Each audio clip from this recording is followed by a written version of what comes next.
The morning everything changed, there was a crack in the lobby ceiling of Aldgate Capital's Toronto headquarters that no one had bothered to fix for 11 months. Nora Aldgate noticed it every single morning.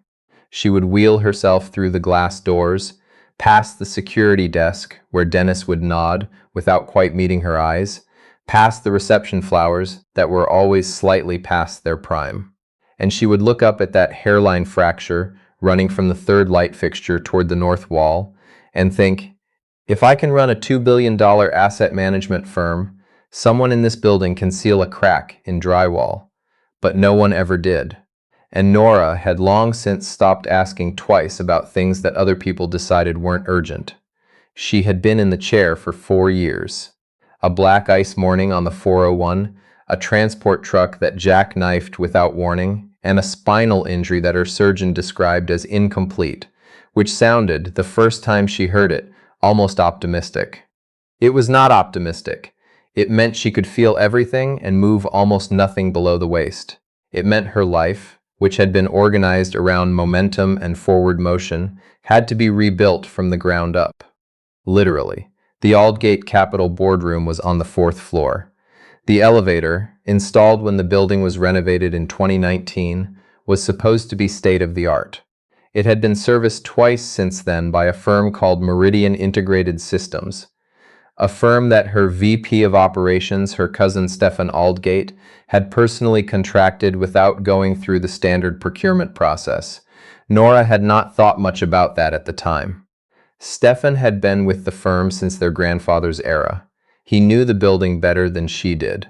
She had been focused on the Harwick merger, on the regulatory filings, on the quarter presentation that finance kept revising. She had not been focused on the elevator. That was the thing about a well-placed betrayal. It never happened in the place you were watching. The contractor arrived on a Tuesday in late October when the maples along Bay Street had gone the color of rust and the wind off the lake had real teeth in it. His truck was a 10-year-old Ford F-150, not the new body style, the older one with the slightly dented rear panel and a tailgate that didn't sit quite flush.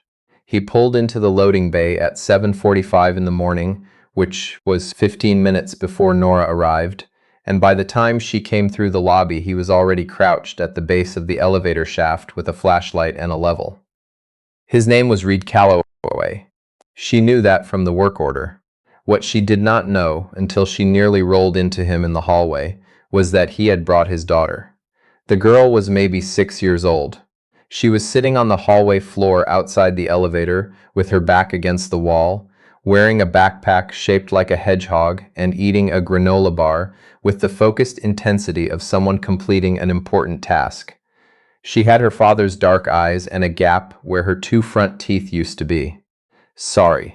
Reid stood up fast, nearly hitting his head on the elevator frame.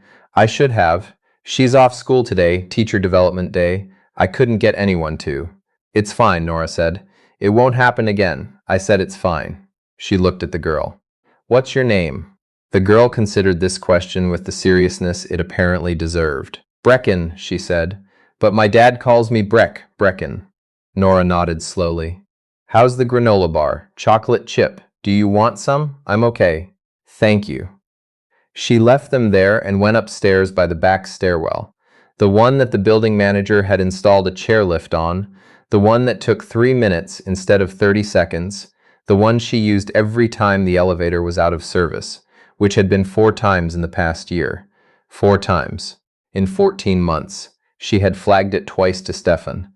He had told her the unit was under warranty, that Meridian was handling it, that these things happened with high-traffic installations. She had believed him. Reid Calloway was not what Nora expected. She had expected. She could admit this now. Someone who would treat the job as a tick-box exercise. Come in, look at the thing, write a report, leave. The building had a facilities manager, a property services coordinator, and a very detailed maintenance log. What it needed was someone to tell her the elevator was fine and that the quarterly service call had been completed. That was not what Reid did. He spent 4 hours on the initial inspection. He came to her office at noon, knocked on the open door, and waited until she looked up from her screen. Miss Aldgate, Nora. A brief pause. He was holding a clipboard, and there was a small grease mark on the back of his right hand that he hadn't noticed. I need to show you something. The something was the elevator's hydraulic bypass valve. Nora was not a mechanical engineer, but she had grown up watching her grandfather manage 3 commercial properties, and she had a functional understanding of how building systems were supposed to work, which meant she could tell, from the look on Reid Calloway's face, that the bypass valve was not doing what bypass valves were supposed to do. "Walk me through it," she said. He did. Clearly, without condescension, without simplifying it to the point of uselessness. The valve had been modified, not broken, not failed, modified, so that it would function normally under standard conditions, but would show stress fracturing under a specific load threshold.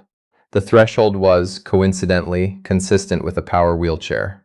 A manual chair would be fine, a standing adult would be fine, but a motorized wheelchair of a certain weight class operated at a certain frequency, which happened to be exactly how Nora used the elevator, 5 to 8 times a day, would over time place exactly the right pressure on exactly the right component to cause a catastrophic failure.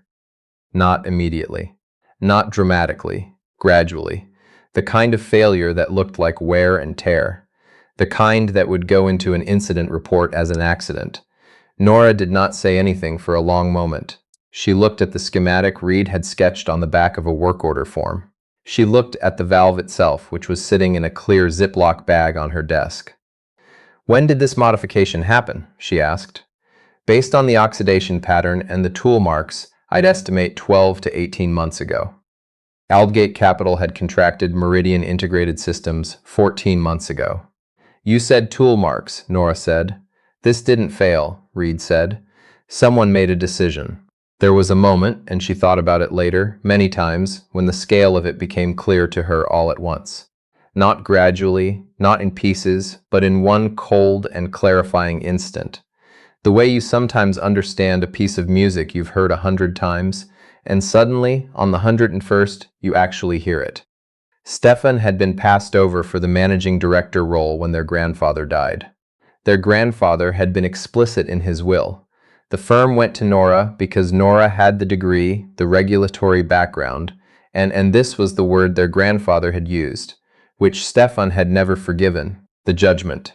Stefan had been with the company longer. Stefan had relationships the firm depended on. Stefan had managed the Toronto and Ottawa portfolios through 2 recessions, and Stefan had never, not once in 4 years, mentioned that Aldgate Capital's disability accommodations were handled by a firm he had personally selected without competitive tender. Nora picked up her phone. She did not call Stefan. She called Lawrence Obi, her general counsel, and then she called the RCMP's Commercial Crime Division. What happened over the next 72 hours was, in many ways, less interesting than what had happened in the 7 minutes it took Reid Calloway to explain a hydraulic bypass valve to a woman who had never considered that her elevator might be trying to kill her on a schedule. Lawrence secured the building's maintenance records. The records showed that Meridian Integrated Systems had been on site 11 times in 14 months. More than 3 times the contracted frequency, and that 6 of those visits had been logged under Stefan Aldgate's building access credentials. Stefan's plan, as it eventually became clear, had been elegant in a way that was almost admirable if you could set aside the fact that it was intended to end his cousin's life. Nora's death would have been investigated and ruled accidental. The elevator would have been found defective due to installation flaws. Meridian would have carried the liability. Stefan, as next of kin and the longest-serving executive, would have assumed operational control under the firm's succession protocols.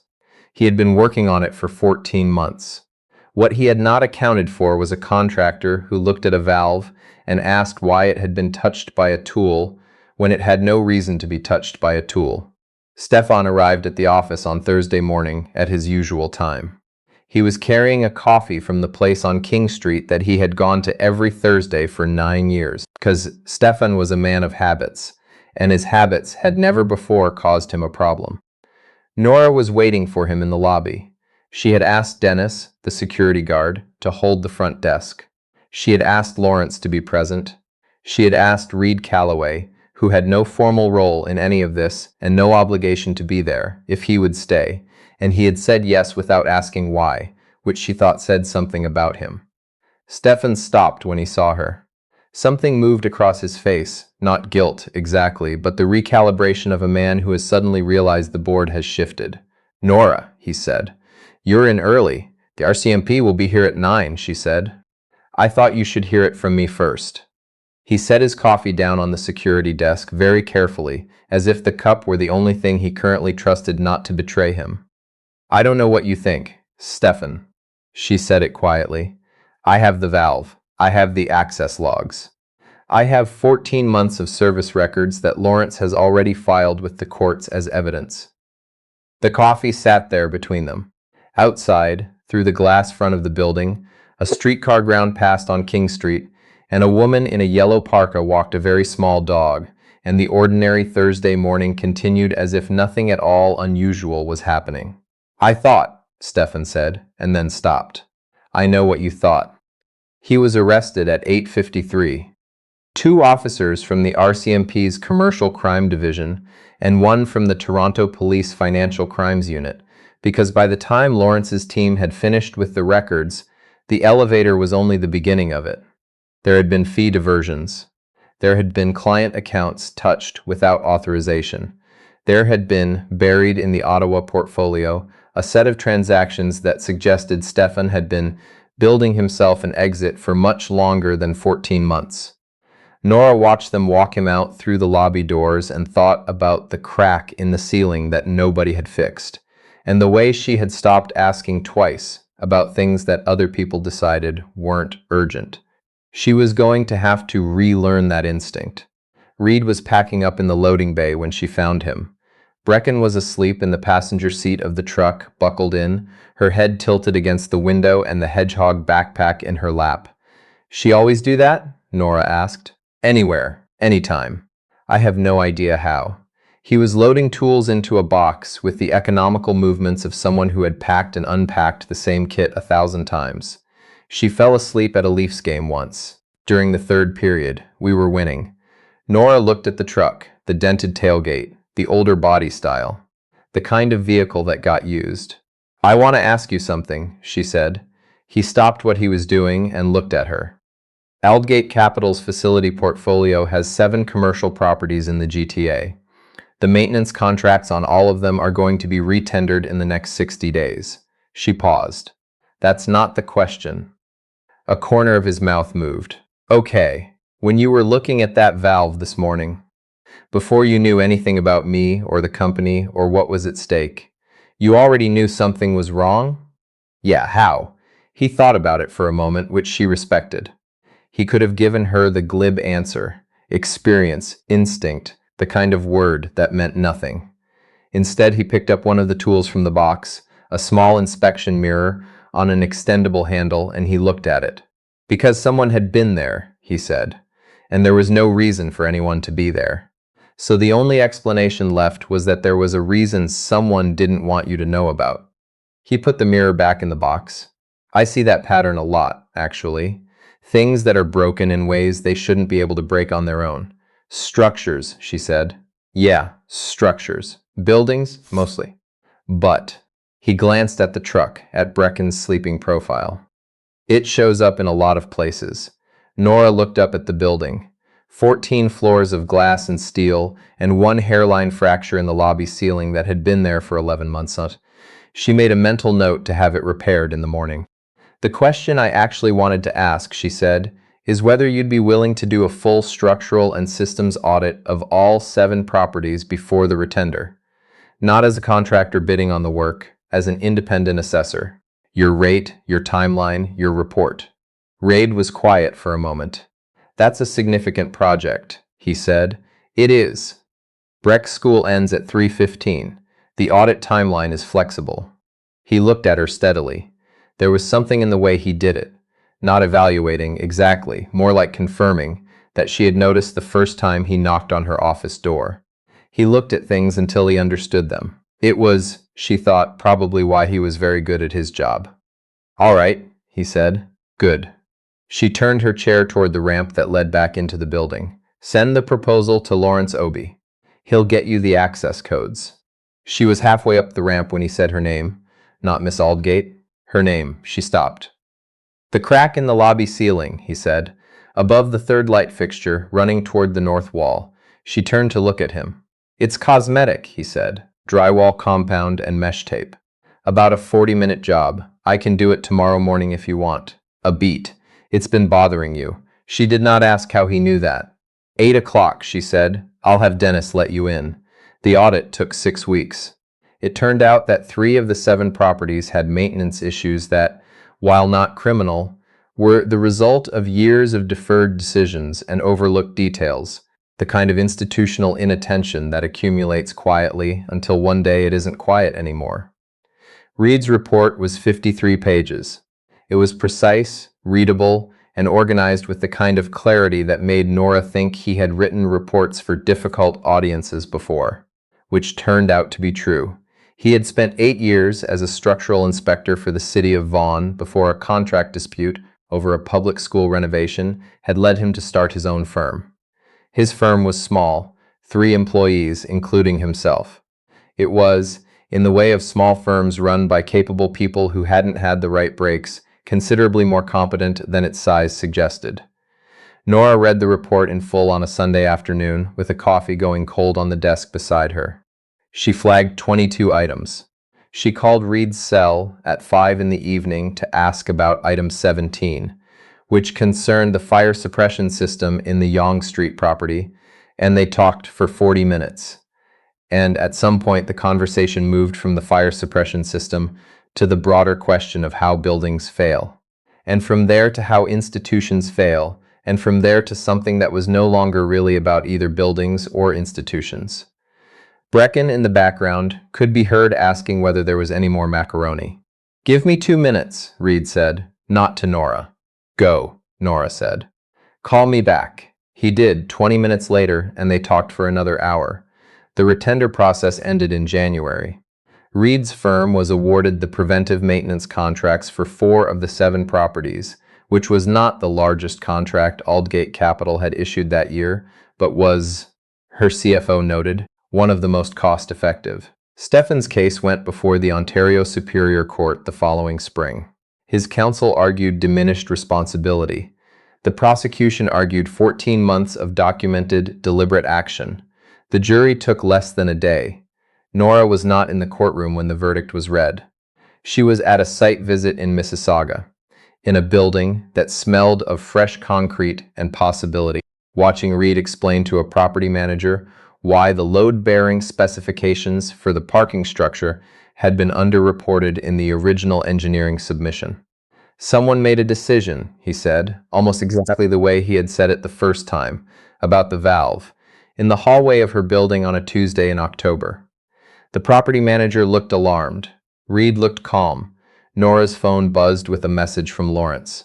She read it and set the phone face down on the site table and thought about 14 months of a plan that had ended not with the failure it was designed to cause, but with the arrival of a man who looked at things until he understood them. There was no tidy conclusion to draw from that. She had tried drawing one and found it kept eluding her. What she knew was this: that the lobby ceiling had been repaired in late October, and the building felt different after, in the way spaces sometimes do when something small but persistent has finally been set right. That Brecken had, at some point between October and January, decided that Nora was a valid source of opinion on the question of which chapter books were worth reading. That Reid Calloway had keys to 2 of her buildings and a standing invitation to use her firm's parking structure when he was working nearby, because parking in that part of the city was genuinely unreasonable and there was no principled argument against convenience. That none of this had a name yet, and she was, for once in her life, entirely comfortable with that. The parking structure could wait until next year. The maples along Bay Street were almost out again. She had time.